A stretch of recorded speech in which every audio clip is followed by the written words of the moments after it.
No entourage. Just her. Jasmine Crockett walked into the room in a navy blue blazer, crisp white button-down, her braids pulled back neatly. She carried a yellow legal pad, and without a word, she sat at the head of the table. For a moment, the silence was almost audible. Then Iris spoke. "Before we start, just to be clear, this isn't going to be easy. Ivanka's got money," Jasmine said calmly. "She's got lawyers, friends in the media. It's David versus Goliath. If Goliath had unlimited PR support," Iris added quietly. An associate leaned in. "We reviewed the footage again. She named you. She claimed you lack professionalism, questioned your emotional stability, tied it to your role as a lawmaker. That's more than opinion. That's character damage. She wasn't speaking as a private citizen either," Iris continued. "She was at a corporate-sponsored leadership summit, representing herself as a political figure, a former White House advisor. The room was filled with influencers, CEOs, donors. This wasn't a dinner party." Jasmine looked up. "So, what's our legal ground?" "Defamation per se," Iris replied. "Public figure or not, there's a line. She didn't just criticize your politics.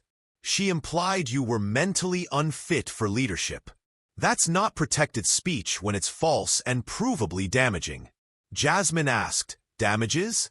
"Loss of reputation, threats to your safety, barriers to future opportunities, emotional distress, and you're being flooded with hate. That counts." Jasmine paused, then opened her notepad. At the top, in capital letters, she had written, "No apology." Deirdre walked in with updates. "Media's already asking if you'll take legal action. Rumors are spreading." "They'll hear it from me," Jasmine said. Not a second before, calls were already pouring in, supporters, attorneys, civil rights groups, even pro bono offers from major legal teams. Meanwhile, in Ivanka's camp, a leak went out. No comment. Silence. No retraction. No apology. That silence told Jasmine everything she needed to know. "She's calculated," Jasmine said. She thought she could say it with a smile, and it wouldn't stick. "But I'm not letting it slide." By early afternoon, the legal paperwork was drafted. A $100 million lawsuit, Crockett versus Trump. Iris slid the folder toward her. "You sure?" Jasmine didn't hesitate. She signed, filed it that evening. The announcement wouldn't leak to the press. It would happen on her terms, local, controlled, surrounded by people who had supported her long before the cameras showed up. Before leaving the office, Jasmine paused by the window. She thought of every small moment that led here. Her first campaign, law school finals, every panel she'd been ignored on, every time someone talked over her in a committee hearing, every coded insult disguised as observation. She didn't want revenge. She wanted accountability. Not just for herself, but for every girl who had been told, too angry, too loud, too emotional to lead. And she knew the press conference wasn't about noise. It was about making history. Friday noon, Dallas City Hall Plaza. The air was heavy with summer heat, yet the crowd grew minute by minute. People weren't just curious. They felt something different. Local news vans lined the perimeter. Reporters clustered behind barricades. Staffers paced. Microphones were tested. A podium sat at the center with one simple sign. Office of Congresswoman Jasmine Crockett. No slogans. No drama. Just presence. Jasmine stepped up. Focused. Fitted black suit. White blouse. Thin gold bracelet from her mother. Braids in a bun. Hands clasped. Eyes steady. Deirdre gave the final nod. "You ready?" "Always," Jasmine said. The crowd hushed as she spoke. "My name is Jasmine Crockett. I serve the people of Texas' 30th District, and I'm here to talk about truth." She held up a printed transcript. 3 days ago, during a nationally televised summit, A public figure spoke my name in a context that questioned my fitness to lead. She didn't critique my policies. She didn't challenge my votes. She went for something else. Something calculated. Words meant to harm, to diminish, to silence. Murmurs rippled through the crowd. Jasmine continued, deliberate, steady. Today, I'm announcing that I filed a $100 million defamation lawsuit against Ivanka Trump. The reaction was instantaneous. Cameras flashed. Reporters leaned in. The headlines, already forming. From silence to legal slam. Crockett strikes back. Defamation showdown. And just like that, a quiet moment had become a statement. For herself, and for every person told to stay silent. She knew exactly what was happening. This wasn't a slip. It was intentional. Meanwhile, Jasmine Crockett's team scrambled to get ahead. That afternoon, they convened an emergency Zoom.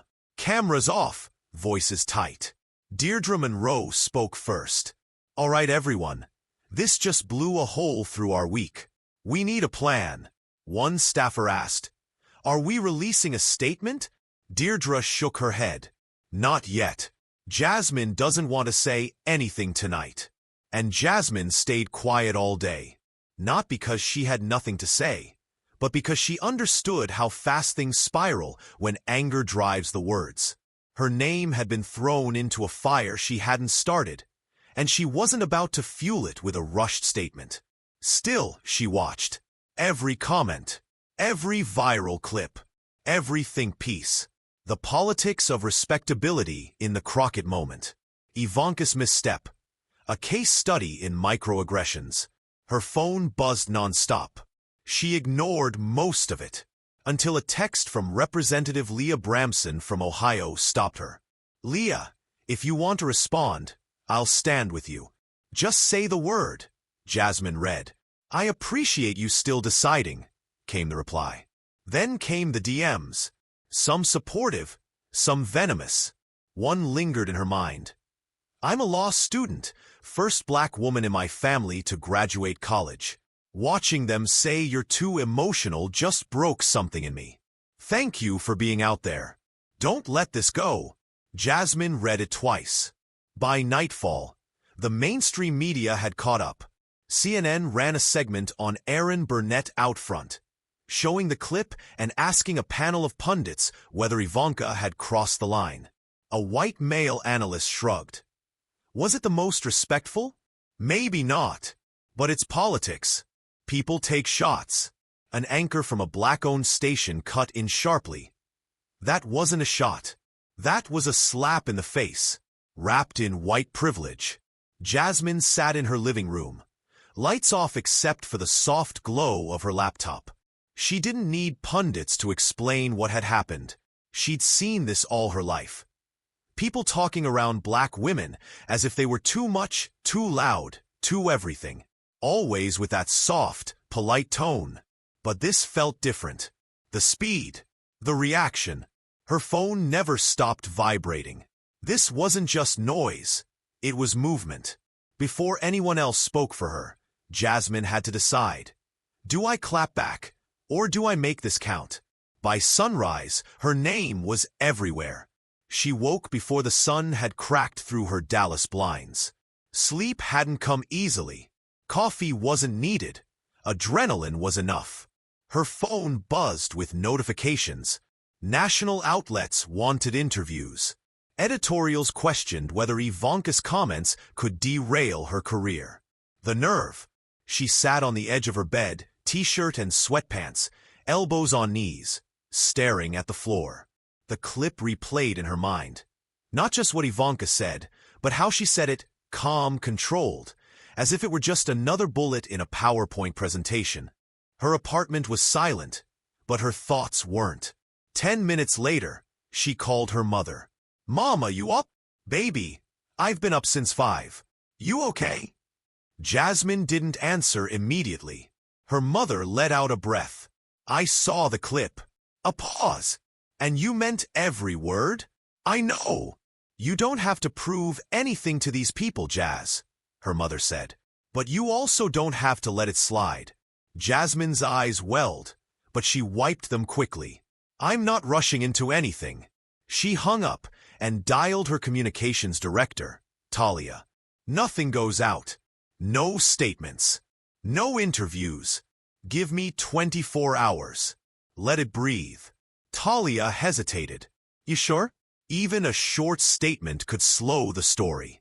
No, Jasmine said. They want me to react fast. I'm not giving them that. I want to think. It was the same strategy she had used in court. Lead with clarity, not heat. While the internet spiraled, hashtags climbing, hashtag Crockett versus Ivanka trending, Jasmine vanished from public view for a full day.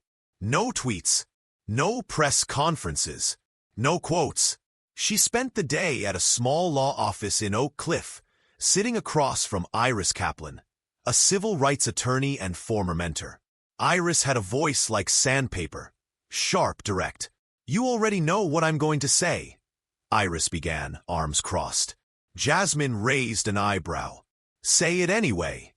She defamed you, Iris said. Used your name, questioned your temperament, linked it to your identity. On live national TV. Clips racked up over 10 million views already. Jasmine didn't blink. You've got a case. Hard, but real. Especially with the audience size and her platform. I'm not trying to prove her wrong, Jasmine said, leaning back. I'm trying to prove a point. Iris smiled faintly. Then we need to move carefully. Let it build. Let the weight land. Silence filled the room. Then Jasmine asked quietly, If I do this, what's it going to look like? Iris's smile vanished. It's going to look like war. That night, Jasmine went home alone and turned off her phone. One candle flickered on her kitchen table. She sat down with a yellow legal pad and a pen. At the top of the page, a single word, respect. Below it, bullet points, phrases, snippets she'd seen online. Things that stung. Things that resonated. She wasn't just preparing to respond. She was building something bigger. Outside her walls, the country kept talking. Right-wing pundits laughed it off, called it overreaction. Some doubled down, claiming Jasmine had been hostile in committee hearings, that Ivanka was just telling the truth. But across classrooms, offices, kitchens, the conversation was different. In Phoenix, a black fifth-grade teacher named Darlene showed the clip to her after-school girls' program. What do you hear? She asked. One girl raised her hand. She's saying we can't be leaders if we have feelings. Another added. She made it sound like we mess things up, just by being mad.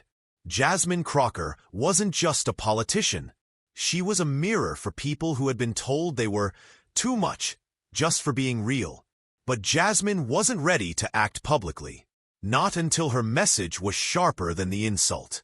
By Thursday morning, her team was back in the conference room at her district office. Tension ran tight. The untouched breakfast spread on the side table went ignored. Deirdre Monroe stood near the whiteboard, marker in hand, jotting bullets from the discussion. This is day 3, she said. No public response, no statement. People are getting antsy. Talia, the comms director, didn't look up from her laptop. CNN wants her on Anderson Cooper 360. MSNBC asked again. NPR called twice.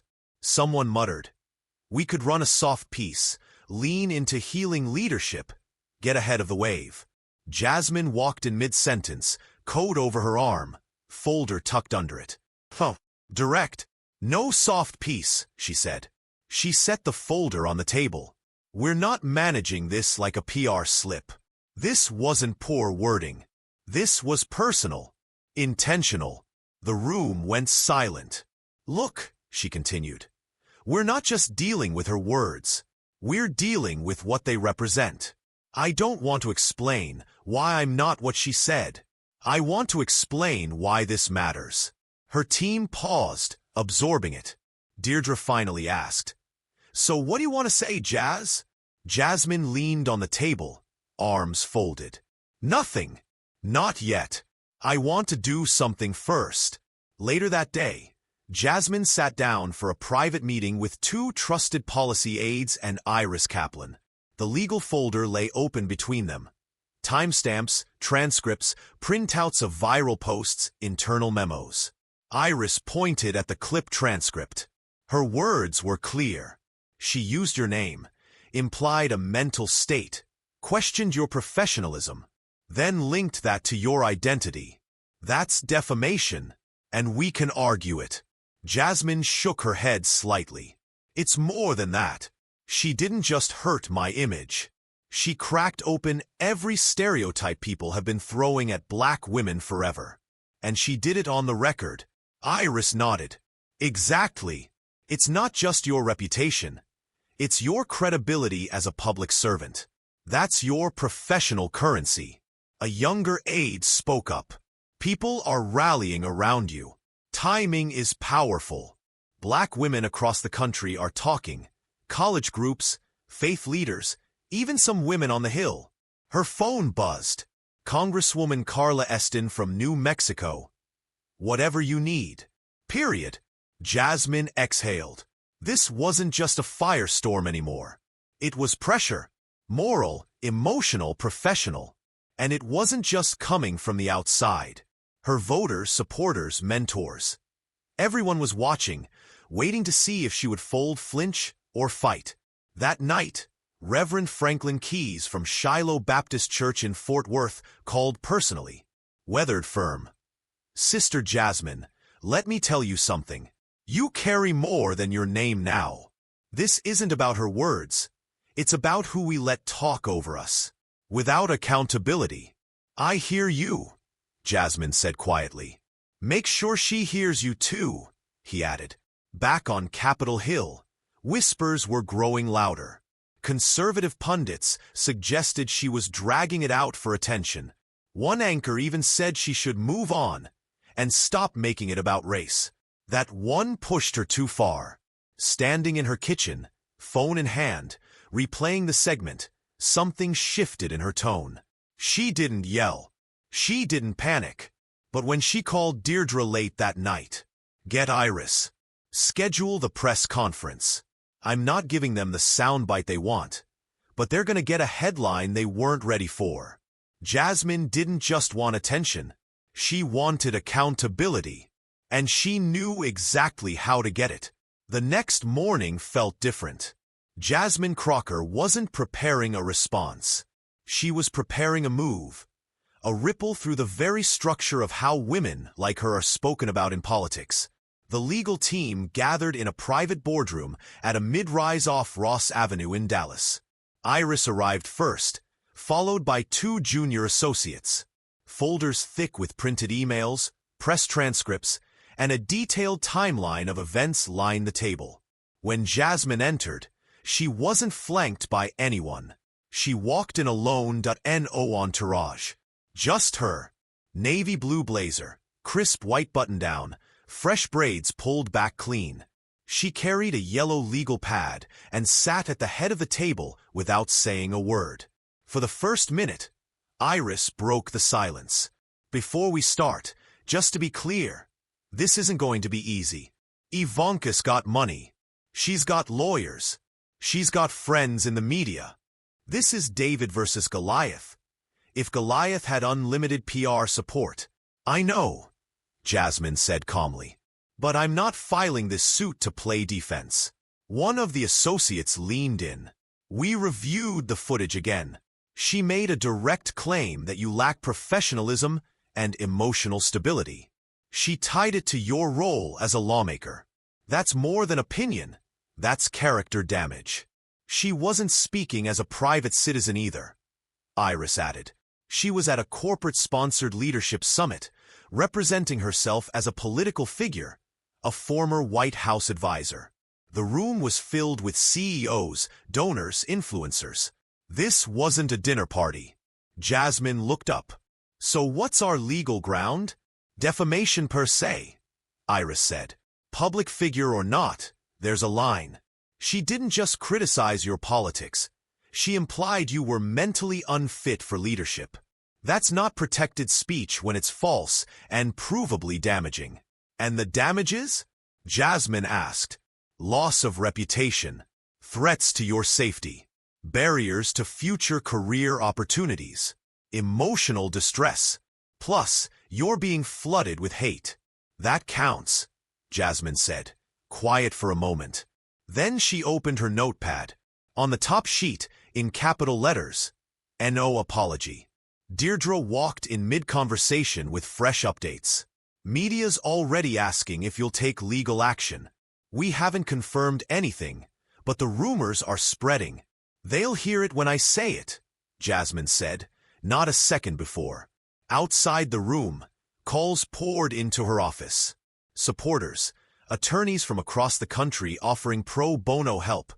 Major civil rights groups quietly offering assistance. Meanwhile, inside Ivanka's camp, someone leaked to the press that her team had no comment.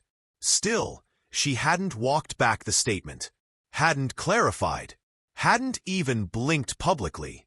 That silence told Jasmine everything she needed to know. She's not sorry, Jasmine told the room. She's calculated. She thought she could say it with a smile, and it wouldn't stick. But I'm not letting that slide. By early afternoon, the legal paperwork was drafted. A $100 million lawsuit. Crocker versus Trump. Iris slid the folder toward her. You sure about this? Jasmine didn't hesitate. She signed, filed it that same evening. Her team began preparing the announcement. No leaks, no usual PR route. They planned a local press conference on her terms, surrounded by people who had supported her long before the cameras ever arrived. Before leaving the office, Jasmine stood by the window, looking out over the city. She thought of the moments that led her here. Her first campaign, law school finals, every panel where she had been ignored, every committee hearing where she'd been talked over, every coded insult disguised as observation. She didn't want revenge. She wanted accountability. And she wasn't just doing it for herself. She was doing it for every girl who had been told she was too angry, too loud, too emotional to lead. The press conference wasn't about noise. It was about making history. Friday noon, Dallas City Hall Plaza. The summer heat hung heavy in the air. Still, the crowd grew by the minute. People weren't there out of curiosity. They felt something different. Local news vans lined the perimeter.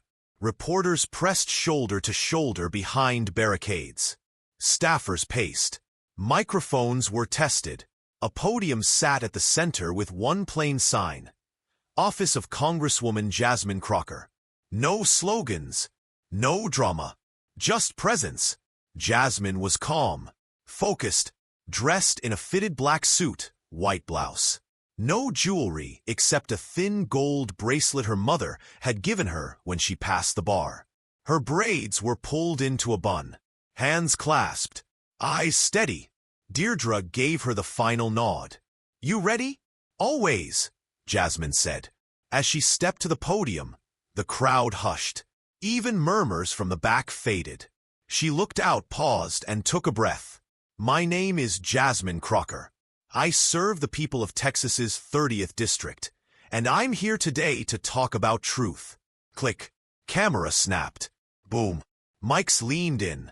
3 days ago, during a nationally televised summit, a prominent public figure chose to speak my name in a context that questioned my fitness to lead. She didn't critique my policies. She didn't challenge my votes. She went for something else. Something far more calculated. She held up a printed quote from the transcript. These words, spoken on a stage paid for by corporate dollars and broadcast to millions, weren't just careless. They were harmful. Not just to me, but to every black woman who's ever been told she's too emotional to be respected. Murmurs of agreement rippled through the crowd. People nodded. One woman near the front clutched her chest. Jasmine didn't respond immediately. Not because she didn't care. Not because she wasn't hurt. She needed to be deliberate. I've spent my entire life being deliberate, she said, pausing. Then she pulled out a second sheet of paper. "Today, I'm announcing that I filed a $100 million defamation lawsuit against Ivanka Trump." The reaction was instant. Reporters leaned forward. Some gasped. Camera flashes went wild. "I want to be very clear," Jasmine said, voice firm. "This is not about revenge. This is about accountability." The crowd leaned in, listening. The words that were said weren't opinion.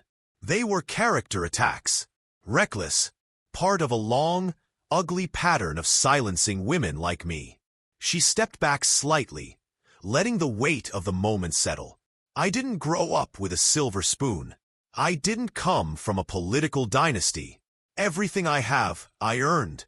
Law school, grassroots campaigning, late nights reading case law, early mornings knocking doors. So when someone tries to reduce me to a stereotype on national television, I don't walk away quietly." A few voices from the crowd shouted, "Yes, and for those who say I should have ignored it, let me say this: silence has never protected us. Silence has never built equity. Silence has never told the truth. If someone with Ivanka Trump's platform can say what she said and walk away untouched, what message does that send to every young black girl who dares to lead?" She let the question hang, long enough for it to settle. Then her tone softened slightly. "This lawsuit is about dignity. Mine, yours, ours. We deserve to be spoken of with respect, even by those who disagree with us. Especially by those who disagree with us." Reporters began shouting questions. "When did you decide to sue? Have you heard from Ivanka Trump's legal team? Do you plan to settle?" Jasmine raised a hand. "There'll be a time for those answers. Today was about one thing: standing up and saying enough." She stepped down. No victory lap. No grand gesture. Just walked straight to her mother, waiting just outside the press box, arms wide open. They hugged quietly. No words. The crowd didn't erupt, but they stayed, watching, processing. They'd seen press conferences before, but this felt different, more like a reckoning. Even with the filing official and the cameras gone, Jasmine knew the story was just beginning. The lawsuit was barely 6 hours old when the headlines exploded. Jasmine Crockett files $100 million lawsuit against Ivanka Trump. From silence to legal slam. Crockett strikes back. Defamation showdown. Crockett holds Ivanka accountable. Every major network picked it up, even the ones that usually skipped political stories unless scandalous.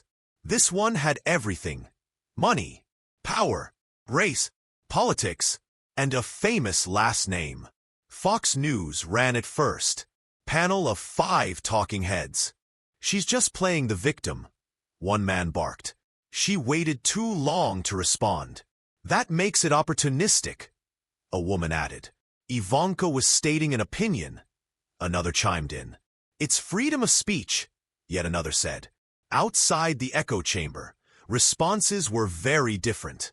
That same day, 31 black women in public office signed a public letter backing Jasmine, titled, "We are not overreacting.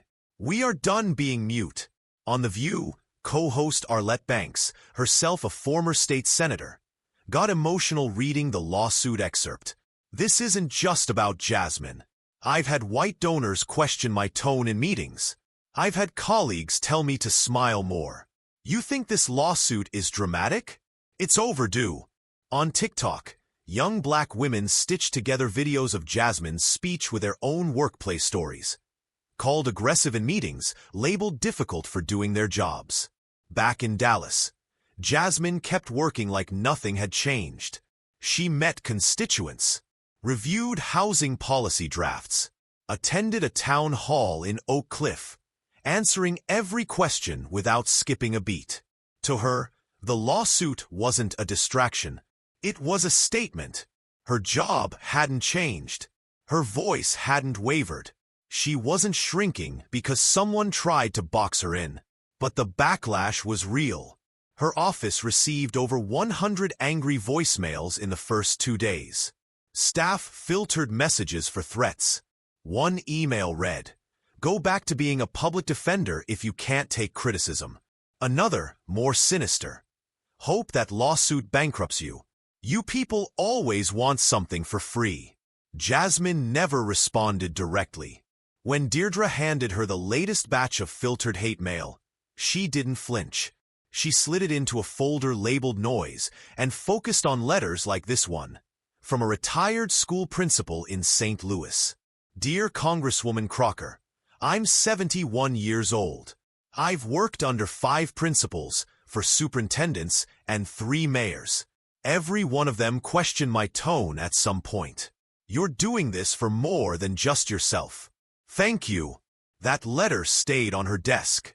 Outside, the noise kept growing. Reporters dug up old footage of Jasmine on the House Oversight Committee, trying to reframe her as hostile, performative, too confrontational.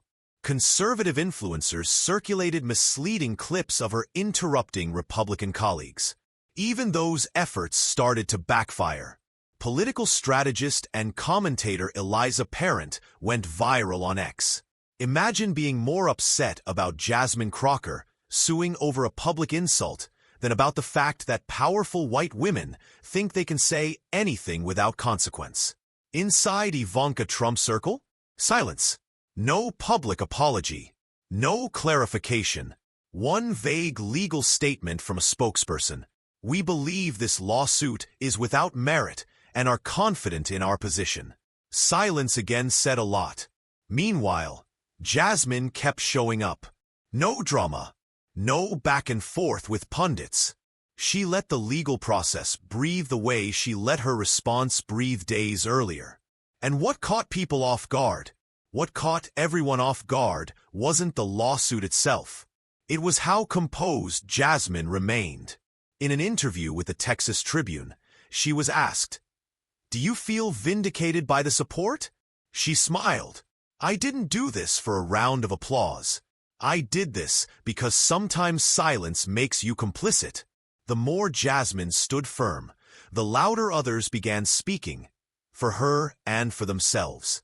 Meanwhile, in Palm Beach, inside a gated estate far from Capitol Hill, Ivanka Trump wasn't pacing or panicking. She was working the phones.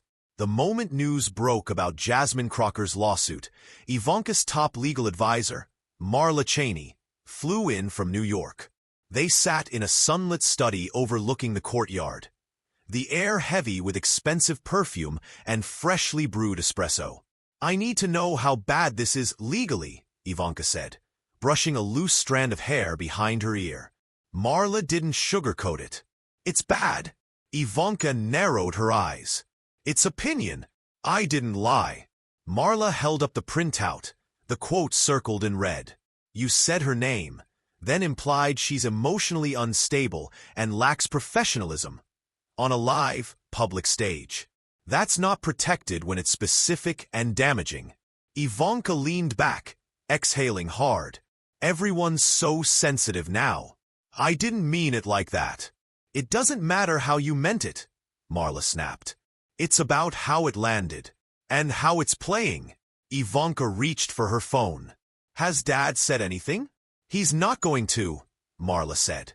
"He's dealing with his own legal circus." Ivanka scrolled through her mentions. Some defenders, yes, but the support was faint compared to the criticism. She turned her phone toward Marla. "This woman on MSNBC.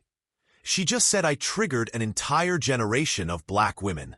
"You did," Marla said calmly. "And now you've got a potential courtroom fight with one of the most publicly supported black lawmakers in the country." Ivanka walked to the window, staring out at the manicured lawn. "You think she'll settle?" she asked quietly. "This isn't about money for her," Marla said. "It's about the message." A pause. "Then what do we do?" Ivanka whispered. Marla closed the folder slowly. "You apologize. Publicly. Sincerely." Ivanka turned, her face stiff. "You think I'm going to go on TV and beg?" "I think you'll have to decide whether your pride is worth this much fire," Marla said. Her team was split. Some advisors pushed for a counter-PR strategy. Paint Jasmine as opportunistic, politically motivated, a distraction tactic. But one advisor, a black woman named Kira, who had worked with Ivanka since the White House, stood firm. "If you try to discredit her publicly, it'll blow up in your face. She's not the one with a history of disrespecting people. You are." The room went silent. Kira didn't wait for approval. She pushed back her chair and walked out. By Saturday, the pressure came from unexpected corners. 3 corporate sponsors from the summit where the comment was made released statements distancing themselves. One called the moment deeply regrettable. Another hinted it didn't align with the values of inclusion they seek to promote. Even Republican donors started grumbling. Jasmine's lawsuit had stirred more conversation than any policy rollout in weeks. Ivanka's team fielded calls from anxious fundraisers, worried about brand association. Meanwhile, Jasmine Crockett hadn't said another word publicly. She didn't need to. Every day, Ivanka's silence stretched, and more voices filled the gap. Faith leaders, educators, celebrities, even some conservatives tiptoed into neutral territory, afraid to defend her too loudly. By Monday morning, Ivanka's inner circle knew one thing. The longer they waited, the worse it got. "She doesn't want to look weak," Marla said in a closed-door session with 3 senior advisors. "But if she keeps acting like she did nothing wrong, she's going to look arrogant. That's 10 times worse." They debated the wording of a potential statement. "She regrets the comment," without apologizing for intent. "No, that won't fly." "What if she says it was a misunderstanding?" "It wasn't." Finally, someone in the room said what none of them wanted to hear. She underestimated her. She thought Jasmine wouldn't fight back. But Jasmine had fought back. And now, Ivanka's team wasn't worried about what had already been said. They were terrified of what might come next. Back in Dallas, Jasmine Crockett wasn't on cable news. She wasn't doing sit-down interviews with late-night hosts or podcasting her side of the story. She was walking the hallways of Dunbar High School with Principal Geraldine Rivers. "They keep asking if I'll bring you in to talk to the seniors," Rivers said, glancing at Jasmine. "Especially the girls. They're all watching this unfold like it's a movie." Jasmine stopped at the end of the hallway, turned toward a trophy case. "It's not a movie," she said softly. "It's real life. And real life doesn't end when the credits roll." Inside those glass cases were photos of debate teams and basketball champions. Names etched on plaques, smiles frozen in time. But this moment, what Jasmine was living, was something those plaques couldn't capture. It wasn't just about her anymore. The lawsuit had sparked something wider. The word defamation became a conversation starter. In classrooms, book clubs, church groups, Black women across the country began sharing their own stories. Microaggressions at work, assumptions about temperament, the daily calculations just to be taken seriously. In a Baltimore salon, 2 women sat under hair dryers mid-conversation. "She's not suing because she's hurt," one said. "She's suing because she knows she's not the only one." In a Detroit community center, the same sentiment echoed. Jasmine's fight was no longer just hers. Across the country, the ripples of Jasmine Crockett's lawsuit were becoming waves. In Seattle, a 19-year-old named Jaya organized a panel called Respect and Leadership. Why words still matter. Jasmine's face was on the flyer. A local law firm launched workshops on media and workplace defamation, specifically for young professionals of color.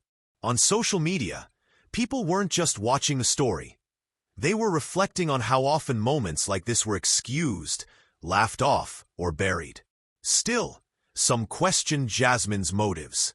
One columnist in the Philadelphia Inquirer wrote, "While the lawsuit raises valid points, is this the best use of her political capital?" That argument didn't last long. Just days after filing the suit, Jasmine introduced a policy proposal to increase legal protections for public servants facing character attacks tied to identity. She didn't just clap back, she legislated. Deidre, watching it all from the sidelines, said during a team meeting, "What I admire most, she didn't use this to sell a book. She used it to remind people what accountability looks like." Back in her district office, Jasmine met with a group of teenage girls from a mentorship program. They sat around a table, notebooks open, eyes wide. "Do you ever get scared?" one girl asked. "All the time," Jasmine said. "But scared doesn't mean silent." Another hand went up. "How do you know when to speak up?" Jasmine leaned in. "When being quiet starts to feel like betrayal." They wrote that down. Not everyone in her circle agreed with the lawsuit. One longtime donor called, suggesting maybe this wasn't worth the distraction. Jasmine listened, nodded, and quietly removed them from her holiday card list. She had no room for people who valued peace over principle. That Sunday, she stood at the pulpit of her childhood church. Not to preach, just to be seen. The pastor motioned to her before closing. "Sister Crocker, thank you for walking with dignity when they tried to drag you, for showing us what righteous anger looks like, for not letting it ruin your grace." Jasmine didn't cry, but her hands trembled slightly. As the congregation stood, this wasn't the kind of noise that fades in a week. This was cultural, generational. Black women saying, "We are not your punching bags. We are not your jokes. We are not going to play along." Jasmine knew one thing for sure. What started as a personal insult had become a national mirror. People were finally looking at their reflection. 2 weeks after the lawsuit, headlines were cooling, but the impact wasn't. Jasmine Crockett didn't care about trending topics. She cared about what stuck. On a quiet Tuesday morning, she stood in her office overlooking downtown Dallas, flipping through handwritten letters. Some from constituents, others from complete strangers. One caught her eye.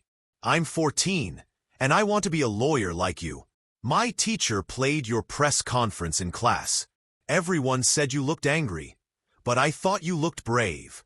She smiled just a little and set the letter aside. That one she'd keep.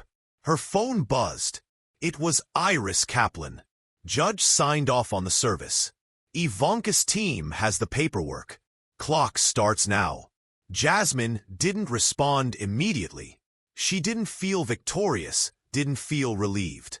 She just felt steady. "Thanks," she said finally. "Let me know when they respond." She hung up, standing in the stillness. No parade, no cameras, no marching band. And that was just fine. This was never about noise. It was about accountability, about drawing a line and standing there, even if alone. But she wasn't alone anymore. At the law school in Austin, a professor added her case to the curriculum. In Los Angeles, a young black city councilwoman referenced her during a town hall. "They tell us to toughen up, but toughness doesn't mean silence." As Congresswoman Crocker, mothers and grandmothers used her name in homes across America, in conversations they'd never been able to have before. Not just about racism, but about the quiet disrespect women are expected to swallow every day. The legal battle wasn't over. Ivanka Trump's team issued a predictable, dismissive statement. "The claims are baseless and politically motivated. No apology. No retraction." Jasmine read it once, nodded, and moved on. She wasn't waiting for an apology. She'd never needed one to move forward. What mattered now was the precedent. Someone had stood up and said, "You can't say whatever you want just because you're comfortable. You can't dress up disrespect and expect us to accept it." Later that day, Deidre walked in with a folder. "Next town halls confirmed." "Cool," Jasmine said, taking the folder. "Let's get to work." There was no dramatic posture shift, no cinematic moment of reflection. Just another day of doing the job. But before the meeting started, Jasmine glanced at the wall. A framed photo of Shirley Chisholm hung there. Below it, her favorite quote. "If they don't give you a seat at the table, bring a folding chair." Jasmine didn't just bring her chair. She built a table. And now, every woman watching, every girl taking notes knew. They didn't have to shrink when challenged. They didn't have to smile through insult. They didn't have to walk away quietly just to keep the peace. They had an example, someone who had been told she was too much, and responded by being just enough to shake the system. So if anyone still thought this was about ego, they missed the point. It was never about being liked. It was about being heard. Because when people stop apologizing for being themselves, they don't just speak louder. They speak for more than one. If you felt something while listening to Jasmine's story, share it. Talk about it. Speak up, even when it's uncomfortable. And don't forget to subscribe for more stories that remind us how powerful one voice can be when it refuses to stay quiet.